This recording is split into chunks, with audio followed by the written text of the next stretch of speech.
సరిపోతుంది. మరి ఇల్లు కావాలి, రోడ్డు కావాలి, అన్ని సీసీ రోడ్లు వేయట్లేదు. పిల్లలు ఇలా రాళ్ళు కాడే పిల్లలు కొద్దిగా ఇబ్బంది ఆడుకోవడం కానీ దేనికైనా.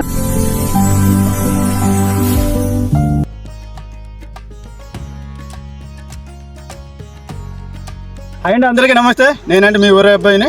ఈరోజు అయితే మనము ఇదిగోండి చూడండి ఒకసారి వెనక్కి కొండలు కనిపిస్తున్నాయి కదా. కొండల మధ్యలో ఉన్నటువంటి ఒక గ్రామానికి అయితే వెళ్తున్నాం. ఆ గ్రామం పేరే కొత్తూరు అండి. ఆ గ్రామంలో ఉన్నటువంటి నివాసవాసులు ఏ విధంగా ఉన్నారు, ఏ విధంగా బ్రతుకుతున్నారు అనేది నేను ఈ వీడియో ద్వారా నేను చూపించబోతున్నాను. మీకు నచ్చితే ఈ వీడియోని షేర్ చేయండి, లైక్ చేయండి. Thank you.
బాబు వీళ్ళు ఎలా నడుస్తున్నారా నాయన, చాలా ఘోరంగా ఉంది. గ్రామం దగ్గరకు వచ్చాము.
ఇదిగోండి ఈ విధంగా చూసారు కదా, పేడ మరియు మట్టి రెండు కలిపి ఈ ఎదురు తడకలకి వేస్తున్నారండి. ఈ ఎదురు తడకలకి వేస్తే ఏంటంటే గట్టిగా పట్టుకుంటుంది, అది పగులు రాకుండా ఉంటుంది అనేసి వాళ్ళ ఉద్దేశం అండి. చాలా చాలా బాగుంది ఇల్లు అయితే. అంటే మరి ఈ గోడలు ఇంకా ఎన్ని సంవత్సరాలు వస్తాయో తెలియదు కానీ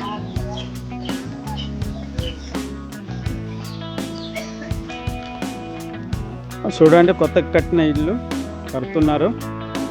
అలాగే చూడండి గైస్, అయితే నిన్నటి నుంచి స్టార్ట్ చేసినట్టుంది. ఎదురు తడకలతో చేస్తున్నటువంటి ఇల్లు.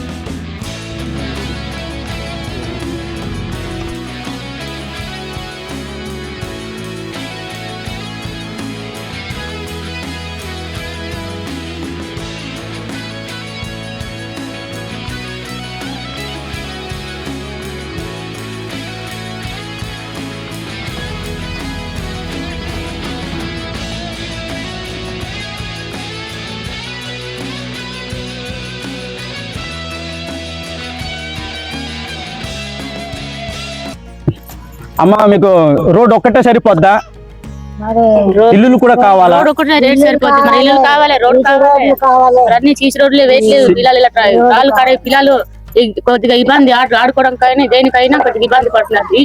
అది సీసీ రోడ్ ఇలా ఉంటే పిల్లలు ఆడుకోవడం కూడా బాగుంటది కదా. అవునా, ఈ రాళ్ళు కూడా పిల్లలు పడిపోతారని ఉంటది, ఎక్కడి నుంచి జారిపోతారని. అయితే గవర్నమెంట్ మీరు ఏం కోరుకుంటున్నారమ్మా? అయితే ఇల్లులు మా ఊరికి రోడ్ ఒకటి, మరి ఇది రోడ్డు ఇవి ఉంటే చాలు. ఓకే, చూడండి సార్, వాళ్ళకి కావాల్సింది ఏటి కాదండి, తినడానికి తిండి కాదండి, ఉండడానికి మంచి ఇల్లు, రావడానికి ఒక మంచి మార్గం కావాలి. మా స్త్రీలు ఎవరు కూడా అలాంటి బాధలు పడకూడదు. తర్వాత తరాలు ఒకవేళ గర్భిణీ స్త్రీలు ఎవరైనా గర్భిణిని దాలిస్తే వాళ్ళు తొందరగా వెళ్ళి వాళ్ళు డెలివరీ అయ్యే అవకాశం ఉంటుంది. మాకు మంచి రోడ్డు ఇవ్వండి అనేసి తెలియపరుస్తున్నారు సార్. ఒకసారి మీరు ఈ గ్రామాన్ని ఒకసారి మీ ద్వారా అయితే తప్పకుండా ఇక్కడ ఒకసారి పంపించారు సార్ ఎంక్వైరీకి. ఈ గ్రామం మీరు ఆదుకుంటారని ఒక చిన్న వీడియో ద్వారా మేము తెలియజేస్తున్నాం సార్. అంతవరకు ఉంటాను, సైన్ ఆఫ్. చూశారు గైస్, ఇదైతే ట్యాంక్ అండి, వాళ్ళ గ్రామంలో కట్టుకున్నటువంటిది. కొండవాగు నీళ్ళు ఇది.